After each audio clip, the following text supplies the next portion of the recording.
The Unknown. The date was the 5th of November 2010. I was fishing with my father, and then we went to sleep. I woke up at 3 a.m. in the morning and wanted a glass of water. Furthermore, I was tired and half asleep, which explains why I did not care what hour it was. So, I went back to sleep and woke up the next day to my friends inviting me to go camping. I agreed, and we drove off. 2 hours later, we got drunk and one of our friends said he needed to take a piss and went into the forest. We didn't question him and let him go, and we went to sleep. The next day we woke up, and he didn't come back. So we got worried, and we went into the forest looking for him, and we found an abandoned hospital, and it was moldy. It still had power barely, though. We kept walking, and we kept exploring, and I got paranoid as we reached a stop. There was a man hanged and skinned. He is as alive and insane pain. We ran. My friend Josh got caught. He got killed, slammed against the wall. To be exact, Collie got stabbed against the wall. She fell unconscious. I kept running. Me and Josh escaped. Josh is the name of my friend, and Collie was missing, and turned out the place was where a murder was made. And we told the cops everything, and the cops laughed, not believing us, and they went in and only found the skinned body. They blamed me. Collie was never found. The skinned man was my best friend Jack. I broke down in tears. It's been 14 years since I'm 34. It's my last day here in jail. This is my confession. I imagined I was chased by the killer, but I was the killer. My friend Josh never existed. I'm being transferred to a psych ward for killing 3 teens aged 16 to 18. Why you should never trust everyone. Me, 25F, is still terrified of this story even though it happened in 2010. Quick context. This was my sophomore year of high school, and it was also my first year in this particular high school, which I will not name for safety reasons. I met this girl whom I will not name, but call Jay. Me and Jay kicked it off pretty quickly since we had a lot in common. We both liked cheer, grades, and friends. She was my only friend the whole year. 2011, February 16th was when everything changed quickly. We both got into huge argument over some dumb reason. Not 100% sure it was about this, but I'm pretty sure it was over some popular guy who went to our show. After that argument, we didn't talk for a whole week since she didn't show up to school. When she finally came back, I was ready to apologize, but something felt strange around her. She had this horrid smell that smelled like rotten stuff and garbage. Her clothes had multiple rips in them, and her face looked so pale. I came up to her, and she just stared at me like I was some random old man. I told her honestly that I was very sorry for our argument, but there was no response. She just stared at me. I then looked around, and everyone else was staring at me like I was a Fisco or something. Some random girl came up to me and said, and I quote, "Who are you talking to? Do you need to go to the guidance counselor?" I looked at her, looked back, and I was gone, time skip 2 weeks later, and Jay still didn't show up. I turned the news on, and they said they found an unidentified teen girl's body that has been decaying for at least 2 months, I looked at the scrim, and it was Jay. I forgot to mention I was the school weirdo because I was always talking to ghosts. The Hat Man Dream. So I've seen all the videos and stories of people dreaming of the Hat Man. A guy wearing what's more of a fedora than a top hat, a cloak, and is a shadow. A while ago I had a dream of a man wearing an actual top hat and a cloak. But he wasn't a shadow, he was an actual man with big round glasses, a mustache, and a scruffy beard. He also walked with a cane, and he followed me everywhere I went. I first encountered him in my dream when I opened a bathroom's small door and I saw his reflection staring back at me from the sink mirrors in the stall next to mine. He just stood there. I ran out of the bathroom and he chased me. Eventually, I was tired of running and I turned around and walked straight up to him and told him that I wasn't scared of him anymore. His hands turned into these devilish knife-like fingers and he vanished from my dream and I woke up. A couple days later, it turned out my girlfriend's sister saw the same exact man in her dream standing outside of her window to her room in second floor. I haven't seen him since and haven't seen him before, but for some reason, that dream sticks with me like no other. Like there's more behind it. Has anyone else seen this specific top hat man? If you see it, it is too late. I never met my birth parents. They both died on a job when I was a baby, and I went into foster care. I didn't have any interest in knowing anything about them. My adoptive parents are the ones who raised me. However, everything changed a week ago when a group of men came knocking at my door. They wore what looked like military uniforms, but instead of the usual green, they wore a distinct red color instead. They loaded me, along with my foster parents, into an unmarked matching red van. We were rushed to a farmhouse on the opposite side of Washington, where the facility was heavily guarded with intimidating men and unfamiliar machines that appeared like they required several men to operate.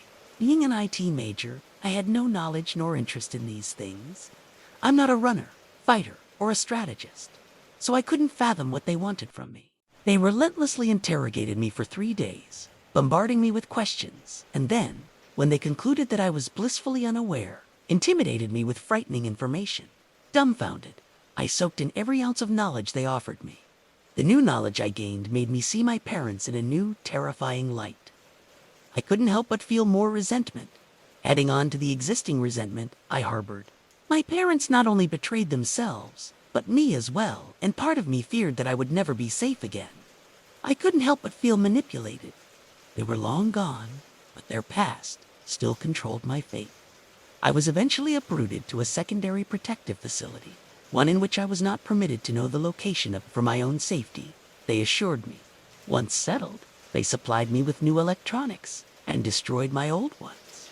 They warned me that I was to stay under the radar, completely untraceable, again, for my own protection. I was confident that given my knowledge of IT, software engineering, and cybersecurity, I would remain unseen and untraceable to anyone who might be hunting. Now that I am sure I am safe, I can finally write this message and warn anyone connected to the initial bloodlines involved. It is crucial for my message to reach you. The story begins with my biological grandfather. He worked for a branch of the government closely related to NASA.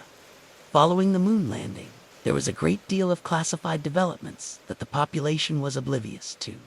The department my grandfather worked for, protecting the world against extraterrestrial threats, or extraterrestrial terrorism, as they described it. Paranoia gripped them after the moon landing, and they took drastic measures to prepare. 5 years later, they deciphered the first communications and signals from frequencies previously unknown to them. These signals were so powerful that they destroyed entire systems, disrupted the power grid, and took down entire radio stations.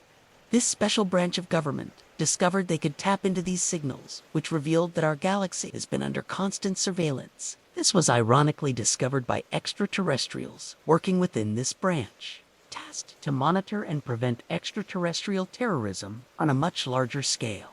At this point in their story, the soldiers were reluctant to divulge more, insisting that they already revealed too much. But I demanded full transparency, refusing to cooperate with their equivocation. It was essential that I know my involvement in these matters. So, they continued, placing a huge box in front of me, overflowing with papers. They swiftly unveiled its contents to me, stacks of documents and old tapes they tossed onto the table, one after the another. The documents contained, amongst others, details of weapons the organization, known as ESA, were crafting and testing, along with formulas to create immensely powerful weapons.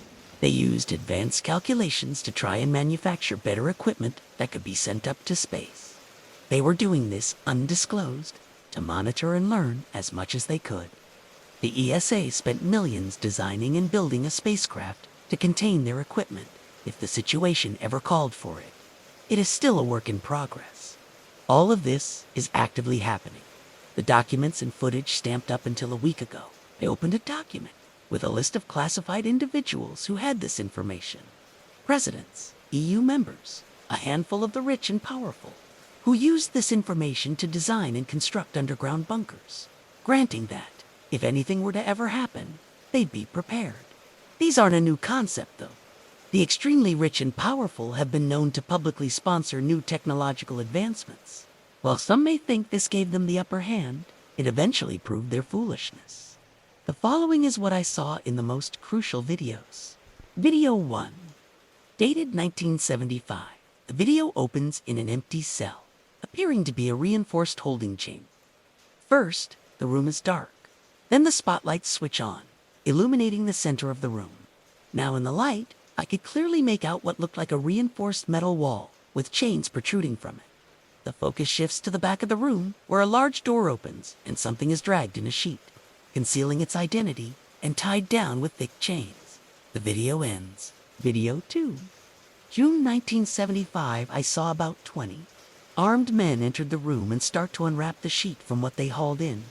After several minutes of unwrapping, the identity of the thing they brought in is revealed. There seemed to be a glitch in the recording. At different points in the video, the screen was covered in static. The sound was muted, and the figure was hard to make out. It appeared that the creature was attempting to change shape, vibrating as if to phase into a different shape. Despite its best attempts, it remained unsuccessful and reverted back to its original form. Video 3. The very next day, windy June 1975. The video opens with the creature fully in focus. Within the 18 hours of footage, the creature is constantly seen attempting to change form. It fails every time, but that doesn't prevent it from trying again. It looks like a blur, occasionally a second head, or what appears to be a human hand. It's apparent the creature has shape-shifting abilities. The next 200 videos are identical. To the naked eye, it seemed like a loop, but it wasn't. The creature was, however, relentless in its attempt to free itself or escape. Video 204, October 1975. This time, the alien appeared to be asleep, head limp and no movement. This video had sound, but it was accompanied by a high-pitched buzz that made my ears hurt. At the 6-hour mark, the faint cry of a baby can be heard before gradually escalating into full-blown screaming. At first, I suspected that one of the scientists had brought their child along, but the agents assured me the crying was coming from the creature. As the video progresses, the cries grow louder and more demanding, eventually accompanied by a deep voice. Close to the end of the video, 22 hours in, multiple voices begin to scream simultaneously, causing everything to shake. The documents show that after this incident, the cage was reinforced. The next few videos are static, proving that the creature has the uncanny ability to manipulate video and disrupt frequencies. Video 340, February 1982. The creature, with its brown discoloration, possessed crocodile-like scales and an eagle-like head, but it was entirely reptilian in nature.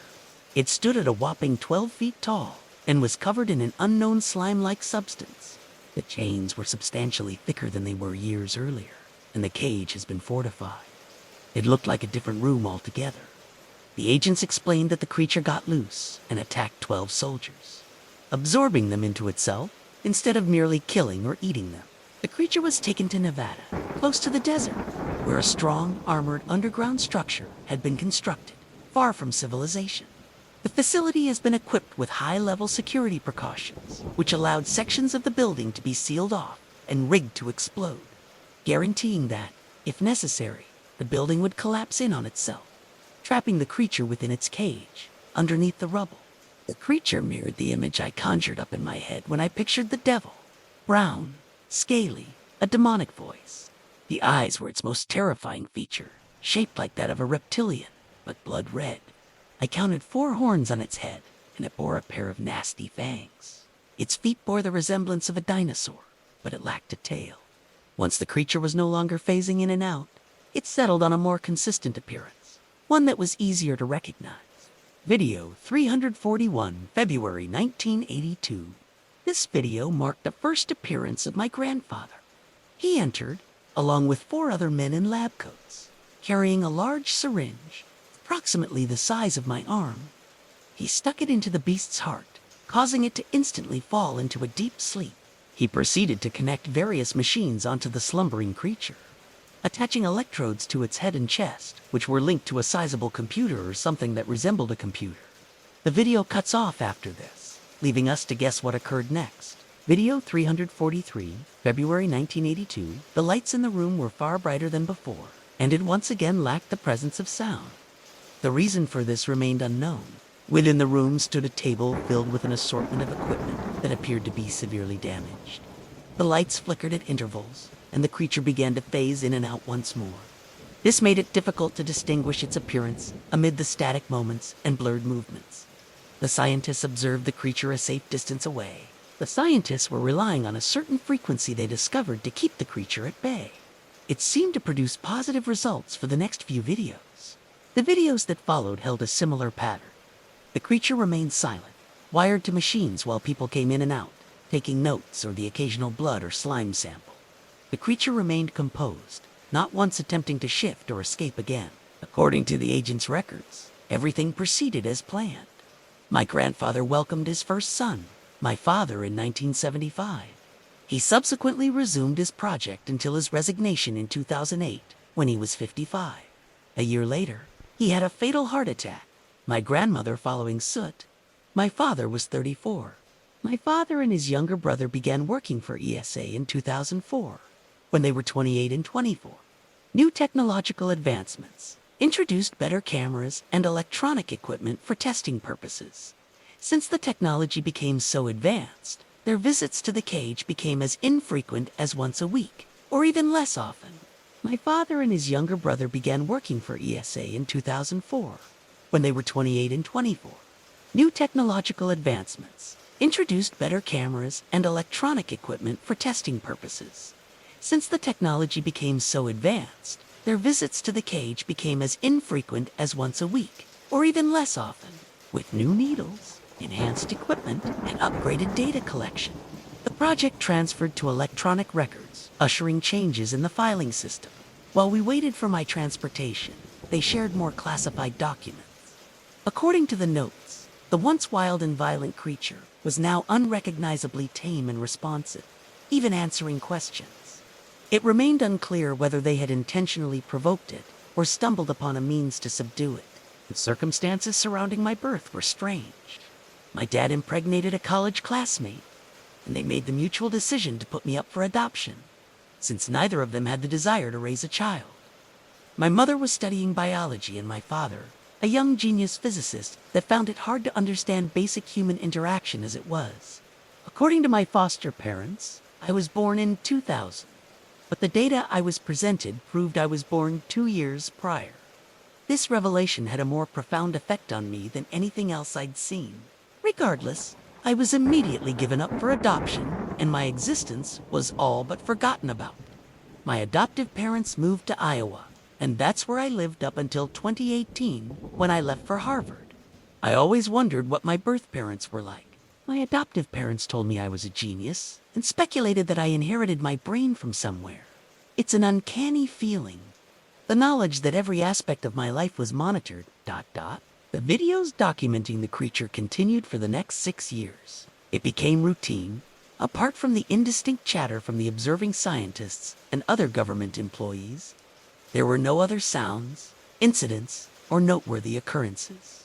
The tests revealed that the creature's biology was predominantly alien, with no genetic material in common with humans.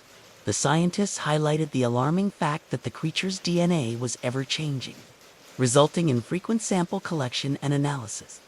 They concluded that the creature was still a baby at the time of capture, which made it easier to contain. They did, however, underestimate its shocking growth rate, which resulted in the deaths of the 12 soldiers years prior. At the time, it was still in its adolescent phase. Further research uncovered that the creature had the unique ability to absorb the genetic material of the men it came into contact with. The more humans it absorbed, the more diverse its gene pool became. A portion of the genes obtained gradually became more similar to those observed in humans. It's as if the creature dove into an immense pool of genes and, as it absorbed more humans, its genetic makeup gradually began to adopt more human-like qualities, although difficult to comprehend at first. The basic explanation is that with every absorption of genetic information, the creature's genetic composition seemed to evolve, storing human qualities within its own gene and gradually becoming more human-like. That is my understanding of it, which brings me to the final video they have. Prepare yourselves. Video MOV 5078436B. The creature behaved normally before viewing was disrupted by static. Among the sudden legion of voices, it echoed my father's name, simultaneously expanding in size, which causes the surroundings to convulse. Alarms resounded, piercing the silence as the creature tugged at its chains, cracking the floor ceiling in its attempt to break free. An ear-splitting roar escaped its mouth as hordes of armored soldiers rushed to the cage, massive tasers in hand. They zapped the creature at maximum voltage as it continued to roar, lights flickering excessively. The camera feed is interrupted again by bouts of static. A second group arrived, armed heavily with guns, increasing the crowd to a total of 30. The gunfire was so severe that it affected the video's audio. One of the chains bound to the roof of the cage had already broken loose by the time the third group of soldiers arrived. This group carried a machine emitting bursts of fire, which had no effect on the creature aside from antagonizing it. It releases a powerful blast from its hand, causing the room to tremble, which shattered the bulletproof glass into millions of pieces and sent the men flying across the room. Both of the creature's hands were now free, and it began to morph. Finally, a fourth group arrived in heavily armored suits, unlike anything I've ever seen before. They wielded lasers and what appeared to be a concentrated lightning gun. I was grateful. They hadn't made use of nuclear weapons, which would have wiped everyone out. After every attempt, the creature remained standing. Now it was his turn. The creature freed itself from the remaining shackles and unleashed a blast with both its hands. All that was left of the Sodders was a gruesome mess of blood where they stood, the air filled with a haunting scream that echoed throughout the halls. The creature released a menacing growl in the form of words that sent chills down my spine. Dennis McCarthy, my father's name, right before the camera blacked out. I could have sworn he was in the brink of morphing into a human form, but the recording was cut short by the thunderous detonation of explosions that sent the building into destruction, burying the truth within its rubble. The scientists, including my dad, were taken by the ESA, Extraterrestrial Security Agency, and hidden in a heavily guarded underground haven. They were issued new identities and relocated, which isn't a new concept for the government. As far as the drone's visual feed could capture, the entire operation was terminated, leaving behind the collapsed and buried ruins of a facility that was once fully functional. It was under strict surveillance for any signs of life, but as the years rolled by, complacency set in, compromising their once strict security measures. My father, uncle, and the rest of the scientists assumed new lives and identities. As far as the rest of the world was concerned, they were dead. In 2010, an unexpected interruption occurred. Reports indicated that the drones simultaneously malfunctioned, and the video feed erupted into static. A team arrived at the site to find it disrupted. All the drones lay in scattered heaps across the landscape before anyone could investigate or react. All communication with the agents safeguarding the scientists was abruptly terminated. One by one, the connections were severed, leaving them permanently unreachable. When they reached my father's safe house, they were greeted with his spine-chilling absence. He had vanished without so much as a trace that he had ever been there to begin with. No signs of struggle or any shred of evidence left behind. He was lost in an infinite void of mystery. The only indication that something was amiss was the eerie blue glow invading the monitors moments before blackout. The only accurate word for it would be suction, leading the team to believe that they had been absorbed. It remained a speculation, though plausible enough to send waves of panic up their spines. As we speak, governments around the world have been swept up into the desperate search to locate the alien, as well as training an elite group of drone pilots and soldiers, in an attempt to confront and defeat the elusive entity. Furthermore, every effort at locating surviving relatives of the missing scientists, including my father, had fallen short. They too had vanished into an infinite cloud of mystery, not one left unscathed to provide answers. Considering the site's altered state, the complete destruction of the drones, and the fact that the creature they had held captive was constantly evolving, they were profoundly aware of the unraveling truth. I am the sole living descendant of the scientists that worked for Esau. The creature has made it his mission to eliminate any and all traces of their existence. This is the sole reason I was appended from my life and relocated to a heavily guarded facility. And this is the reason I feel compelled to share their stories. I couldn't comprehend why the creature would hunt me, since I didn't share the sins of my father. But I felt paranoid and vigilant regardless. I couldn't help but feel compelled to look into the disappearances myself, perhaps due to some lingering hopes that the information was wrong. My pursuit for answers turned up nothing, not even social media accounts. It was as if any trace of their existence was utterly obliterated. There was no digital footprint left. The reason I am now convinced beyond a shadow of a doubt that my life is in danger is because I have started catching glimpses of subtle movements in my peripheral. A shadowy figure lurking around the premises. Disruptions in the signal of my appliances. Even the phone I am using right now.